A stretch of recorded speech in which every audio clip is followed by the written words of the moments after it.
महाविद्यालय के परिवार से विदा होकर जाने वाले असिस्टेंट प्रोफेसर श्रीमान मूड़ाराम जी, राजकीय महाविद्यालय कोलायत। बाहर से पधारे असिस्टेंट प्रोफेसर अशोक जी एवं स्थानीय विद्यालय में BA फाइनल ईयर से विदा होकर जाने वाले छात्र छात्राओं, आप सबका कोटि कोटि वंदन और अभिनंदन। बुलाया तो था कि कुर्सियों की शान बढ़ाता रहूं, बैठ कर के महफिल को देखता रहूं, लेकिन देखते ही देखते न जाने क्यों इस मंच ने मुझे आवाज़ दी। मैं मंच को ये भी बता दूं कि ये सीज़न विदाई का चल रहा है। पिछले कई दिनों से दिल भरा भरा था, क्योंकि 65 उन मेरे चहेते सितारों को भी हमने विदा किया था विद्यालय से। और ठीक 3 दिन पहले मेरे प्रिय गुरुजी आदरणीय लादूराम जी को भी मैंने विदा किया। इतिहास और साहित्य को उठा करके देखूं तो विदाई के लिए किसी कवि ने कुछ लिखा ही नहीं, किसी साहित्यकार ने कुछ लिखा ही नहीं। मैं बोल करके आपके सामने बता सकूं कि विदाई क्या है, क्योंकि जब ऐसे अवसरों पर शब्द बाहर आते हैं तो आंखें भर जाती है। इसलिए माँ शारदे को सत सत नमन करता हूँ, कोटि कोटि वंदन करता हूँ। समय भी काफ़ी हो गया है, इसलिए मैं मेरी वाणी को बहुत संक्षिप्त में विराम दूंगा। माँ शारदे से आशीर्वाद लेता हूँ कि हे माँ, जिंदगी दी है तो जीने का हुनर भी देना, जिंदगी दी है तो जीने का हुनर भी देना, पाँव बक्से हैं तो तोहफे के सफ़र भी देना। बोलना तुझे सिखाया है माँ, मैं गूंगा था, गुफ्तगू तूने सिखाई है माँ, मैं गूंगा था। आज मैं बोलूँगा तो बातों में असर भी देना। यही आशीर्वाद दे करके माँ शारदे को सत सत नमन करता हुआ आपके सामने मैं कुछ प्रेरणादायी चीज़ें आपके सामने रखना चाहता हूँ। वैसे दिल तो उस समय भर गया जब एक बालिका ने बहुत कुछ कह गई है, चाहे वो शिक्षा जगत की हो, चाहे सोशल मीडिया जगत की हो, चाहे अंतर्राष्ट्रीय जगत की हो, चाहे साहित्य जगत की हो, चाहे महाविद्यालय स्तर का हो, चाहे आध्यात्मिक स्तर का हो। हर बहाने उसने तीर मार दिया। सबसे पहले मैं आज विदा होने वाले इन बच्चों को एक नसीहत देना चाहता हूँ कि शिक्षा की जो व्यवस्था वर्तमान में आप देख रहे हो वो बहुत कम लोगों को ऊंचाइयों तक ले जाएगी। शायद उस बच्ची ने सही कहा था कि आपको गर्त में ले जा रही है वर्तमान की शिक्षा व्यवस्था। बच्चा किताबी कीड़ा बनता जा रहा है और उस समय मैं दंग रह जाता हूँ जब बड़े बड़े पोस्टर लगते हैं, देखते हैं 95, 98, 99, और जब उसकी पृष्ठभूमि में जाकर देखता हूँ कि वो बच्चा क्या कर रहा है कि आज वो बच्चा किसी शहर में या तो कोचिंग इंस्टीट्यूट चला रहा है या वो बच्चा कोई कंप्यूटर इंस्टीट्यूट चला रहा है। अब वो 95 और इंस्टीट्यूट तक सीमित रह गया, तब थोड़ा दुख होता है। इस दुख का इलाज भी मैं आपको बताने आया हूँ कि हमने महज किताब को उठाया और किताब में पढ़ा कि अकबर क्या था, उसने क्या किया, महाराणा प्रताप क्या था, उसने क्या किया, और महज उस समय तक याद रखा जब एग्ज़ाम हुआ। एग्ज़ाम के बाद हमने ख़त्म कर दिया कि हमारा अध्याय समाप्त हो गया, अब हमें नया कुछ याद करना है। ये नहीं मित्रों, मैं आपको पहले सलाह देना चाहता हूँ कि ज़िंदगी में यदि सफल होना है तो विचार मजबूत करो। केवल पढ़ लेने से, याद कर लेने से कुछ नहीं होगा। अपने विचार को क्रिएट करो। तुम्हारे पास क्या है जो तुम्हारा विचार बताएगा। जो भी हमने पढ़ा उसको जीवन में उतारो। दुनिया में सफल वही इंसान होते हैं जिसके पास जिंदगी जीने का कोई तरीका होता है, और जिंदगी जीने का तरीका उसी इंसान के पास होता है जिसका खुद का विचार होता है। आप बिल क्लिंटन को देख लो, कार्ल मार्क्स को देख लो, लेनिन को देख लो। वो दुनिया में क्यों पूजे जाते हैं? सिर्फ इसलिए पूजे जाते हैं कि उसने रास्ते से हट करके दुनिया को कोई मार्ग दिया। आप भी रास्ते से हट करके कोई मार्ग खोजने की कोशिश कीजिए। जीवन बहुत अंधेरा भरा है। दूसरी, मैं आपको दूसरी नसीहत देना चाहता हूँ कि इस भौतिकता के चकाचौंध भरे युग में जिस मुकाम पे आप हो वो मुकाम बड़ा कठिन है, वो राह बड़ी कठिन है। आगे आपको कहाँ जाना है। शायद बहुत कम बच्चों को पता है कि मुझे आगे कहाँ जाना है। अभी आपको यही दिख रहा है कि बीए के बाद बीएड और फिर मास्टर। शायद बहुत के नक्शे में ये फीट हो चुका है। इस भावना को बाहर निकालिए, एक ऐसा जज्बा तैयार कीजिए, एक ऐसा लक्ष्य तैयार कीजिए। जैसे मैं प्रभावित हो गया मूलाराम जी से। बहुत सुना मैंने कि क्या बंदा है जिसने बीएड करी नहीं और एक टारगेट की कॉलेज का असिस्टेंट प्रोफेसर बनना है। मैं भगवान से दुआ करता हूं कि इस बंदे को दिन दूनी और रात चौगनी सफलता दे। प्रत्येक को मूलाराम बनकर के काम करना होगा। जीवन में सफल होने के लिए मूलाराम बनना होगा। जीवन में सफल होने के लिए मेरे साथी बैठे हैं, भाई लगते हैं, आदरणीय अनिल जी सारण और आदरणीय अशोक जी। अनिल जी सारण जो आरपीएस सेलेक्ट हुए हैं, मेरे साथ 2012 में 3rd ग्रेड लगे थे। जज्बा देखिए उस शख्सियत का, रोजाना 6 से 7 घंटे पढ़ना बस टारगेट था। तो फादर ने एक टारगेट दिया था कि बेटा बनना है तो एसडीएम बनना है, डीवाईएसपी बनना है, और वो बन के रहे।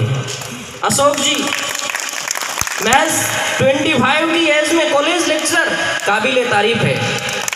बनना है तो इनकी तरह बनिए। लेकिन मित्रों, इनकी तरह बनने के लिए त्याग करना पड़ता है। आदरणीय राणा राम जी आज यह मंच पे नहीं है, कभी कभार कहते हैं कि बीज बनना पड़ेगा, बीज वृक्ष बनना है। एक बीज से वृक्ष बनता है, उसको जलना पड़ेगा, मरना पड़ेगा, मिटना पड़ेगा, धूप सहनी पड़ेगी, पानी सहना पड़ेगा, हवा सहनी पड़ेगी, तब जाकर के वो बीज फूटेगा, उसमें अंकुरण आएगा, फिर पौधा बनेगा और फिर एक विशाल वट वृक्ष बनेगा। वो बीज, उस वट वृक्ष रूपी जो सफलता है वो उसको खैरात में नहीं मिली है, उसने अपने जीवन को तपाया है। तो आपको भी जीवन तपाना पड़ेगा। बहुत से लोग मैंने देखे हैं, नफरत जिनके दिलों में बहुत सी भनकती है। मैं आपको कहना चाहता हूँ, जिंदगी में सफल होना चाहते हो तो नफरत से दूर रहिए। दुनिया के हर पीर पैगंबर यही संदेश सुनाते हैं कि प्रेम से मजलिस सजती है और नफरत से मरघट बनते हैं। जहाँ प्रेम है वहाँ तो आनंद की सभाएं सजेगी, और जहाँ नफरत है वहाँ शमशान तैयार हो गए। आपको शमशान तैयार करना है या प्रेम की मजलिस सजानी है, यह आपको तय करना है। आप में हुनर होना चाहिए, आप में हौसला होना चाहिए, कुछ कर गुजरने का जज्बा होना चाहिए। हौसले की बात करूं, जिसके जीवन में हौसला नहीं है वो तो निराधार जीवन जी रहा है। अरे आपसे तो वो पक्षी भी अच्छा है। कहते हैं ना कि पक्षी जब डाली पे बैठता है तो उसको पता है कि डाली कमजोर है। पक्षी जब डाली पे बैठता है तो उसको पता है कि डाली कमजोर है, फिर भी वो डाली पे बैठता है, सिर्फ इसलिए कि उसको डाली पर नहीं, अपने पंखों पे हौसला है, अपने पंखों पे भरोसा है कि टूटते टूटते ही मैं उड़ जाऊंगा। जिस अभिनंदन ने 2 पाकिस्तान के मिग गिरा दिए, उसका हौसला तो न जाने किस आसमान पे था, लौट के आ गया।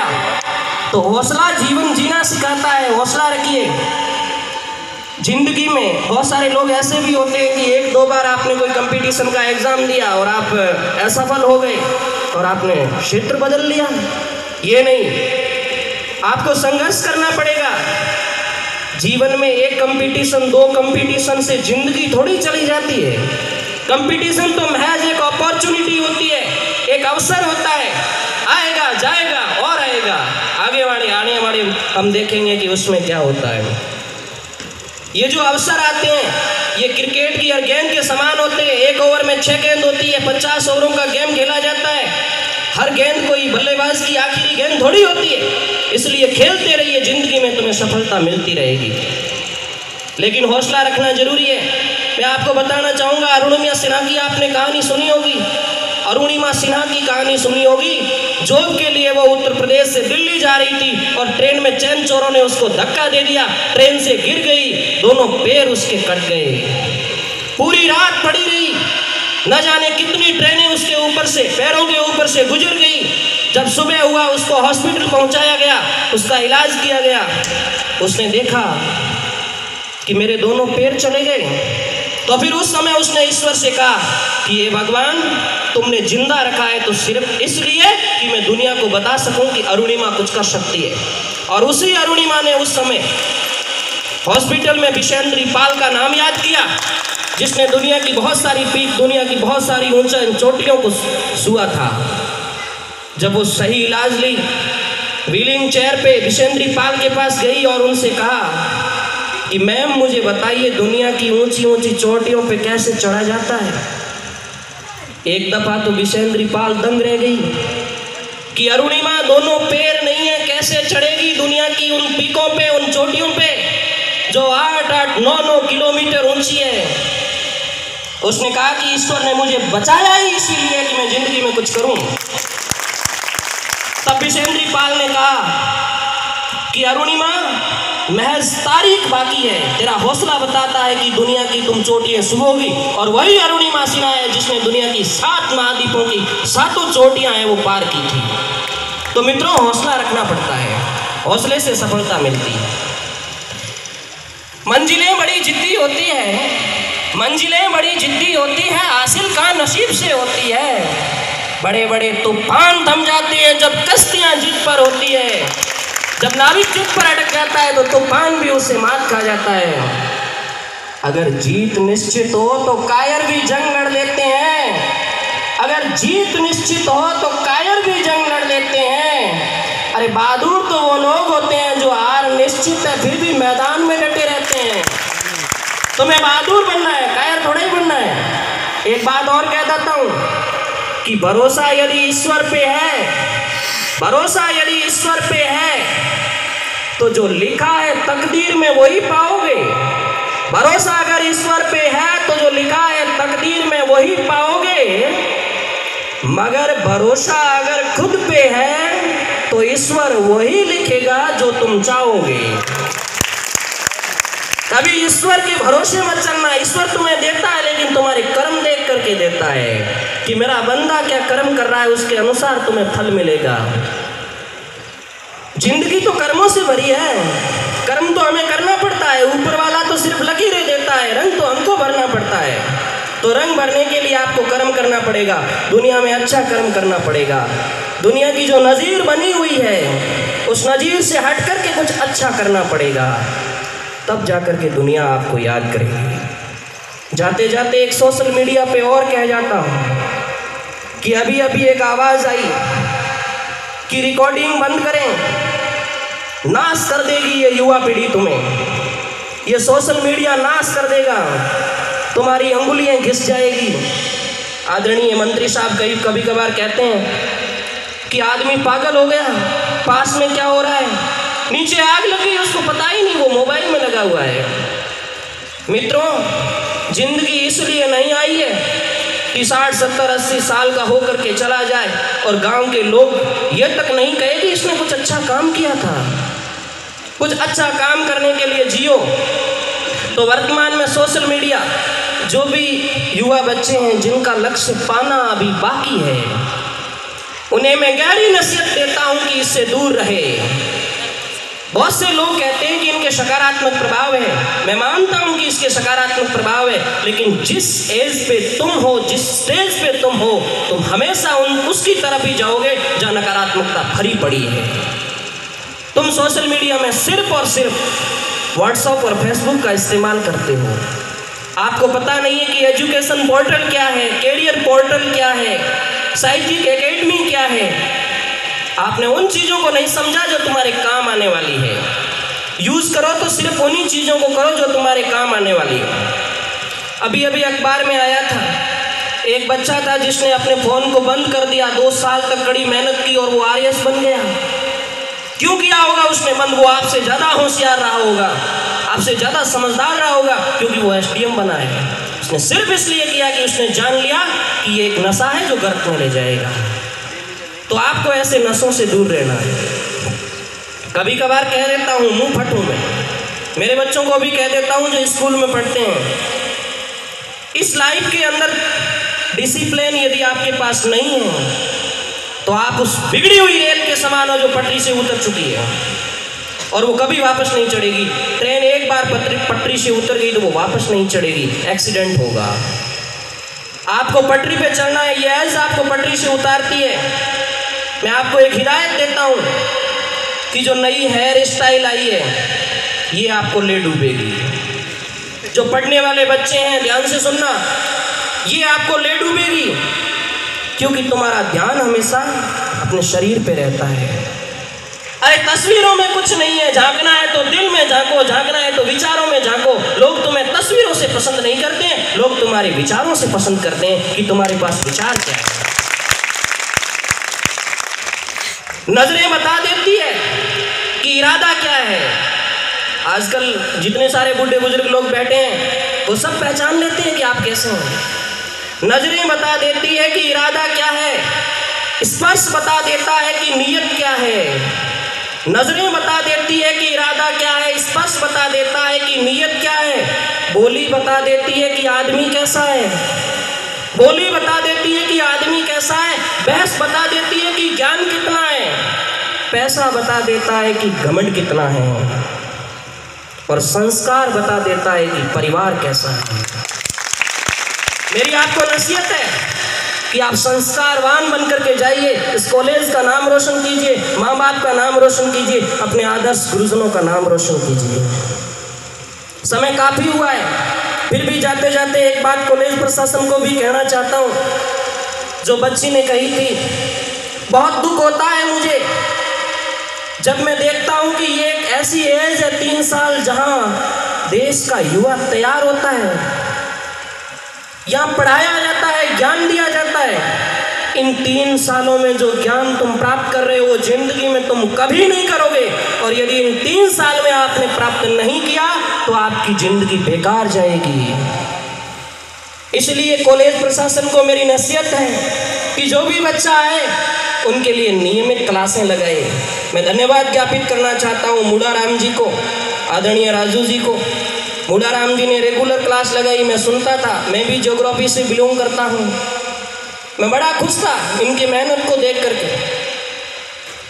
तो प्यारे विद्यार्थियों, आप पढ़िए, रेगुलर पढ़िए। मैं भी एक कॉलेज से पढ़ा था तो कुछ नहीं, ठीक इसी तरीके का था। जब कंपटीशन नहीं था तो इन कॉलेजों में कौन पढ़ाता था। लेकिन कुछ लोग ऐसे भी थे जिसने मुझे केवल अकेले को क्लास में पढ़ाया, क्योंकि कोई आता ही नहीं था। और मुझे आज भी याद है कि मैंने नसरुद्दीन, मोहम्मद तुगलक जैसे लोगों को केवल अकेले में बैठ करके एक टीचर से पढ़ा था, कोई टीम साथ में नहीं थी। तो जितने सारे बच्चे यहाँ बैठे हैं जिन्हें मंजिल पानी है, उन्हें रेगुलर आना होगा और यहाँ से शिक्षा प्राप्त करनी होगी, तब जाकर के आपका ज्ञान बिल्ड होगा। ज्ञान बिल्ड होगा तो आप एक अच्छे नागरिक बन सकते हैं। तो विचार बिल्ड करने के लिए, विचार तैयार करने के लिए, विचार मजबूत करने के लिए आपको पढ़ना पड़ेगा। और ये एक टीन एज है 3 साल, इसमें यदि आप नहीं पढ़ पाए तो फिर कभी नहीं पढ़ पाओगे। तो मेरी आपसे विनती है कि आप हमेशा पढ़ें, अच्छे इंसान बने, दुनिया में कुछ अलग करने की कोशिश करें, सफलता की तरफ अर्जुन वाला तीर ही रखें। अर्जुन को जिस तरीके से चिड़िया की आंख दिखती थी, मूढ़ाराम जी को जिस तरीके से असिस्टेंट प्रोफेसर का पद दिखता था, आदरणीय अशोक जी और आदरणीय अनिल जी को जिस तरीके से अपना टारगेट दिखता था, ऐसे ही आपको टारगेट दिखना चाहिए। न कि ये चमचमाता सोशल मीडिया, न कि ये हेयर कटिंग, न कि ये अपनी जो ड्रेस वगैरह है, इन सब से आप हटिए और एक अच्छा इंसान बनने की कोशिश कीजिए। लोग याद करेंगे आपको, आपके माँ बाप को, आपके गुरुजनों को, आपके उन सभी आदर्शों को जिनकी वजह से आपने ये मुकाम हासिल किया है। एक बच्चा था जो गा के गया था कविता। मैं कुछ बच्चों को ये भी कहना चाहता हूँ कि जितने सारे पढ़ रहे हैं उन सबको मंजिलें जो हर किसी को मिलती है सरकारी सेक्टर में, वो तो शायद नहीं मिलेगी, क्योंकि सरकारी सेक्टर के दरवाजे दिनों दिन बंद होते जा रहे हैं। हुनर तलाशने की कोशिश कीजिए। एक बच्ची जो डांस करके गई, मैं दावे के साथ कह सकता हूँ कि वो एक बहुत बड़ी डांसर बन सकती है यदि वो अपना सेक्टर चुने तो। एक बच्चा जो गा के गया, मैं दावे के साथ कह सकता हूँ कि वो बहुत शानदार सिंगर बन सकता है। अपने हुनर को पहचानिए, अपने हुनर को पहचानिए और उसी सेक्टर में जाइए। टाइम काफ़ी हो चुका है, बातें बहुत थी लेकिन सब बता नहीं सकता, क्योंकि पीछे भी काफ़ी मंच है। इसलिए जाते जाते अलविदा मंच से एक गुजारिश करके जाना चाहता हूँ और आपसे भी कि जलते हुए दीपक को महफूज रखना। दिया जल रहा है तुम्हारे दिल में तो जलते हुए दीपक को महफूज रखना। बड़ी दूर तक रात ही रात होगी, क्योंकि मंजिल बहुत दूर है, मंजिल नज़दीक नहीं है। जलते हुए दीपक को महफूज रखना, बड़ी दूर तक रात ही रात होगी। मुसाफिर है आप भी और मुसाफिर है हम भी, फिर कभी किसी मोड़ पर कभी मुलाकात होगी। इसी आशा के साथ अलविदा मंच।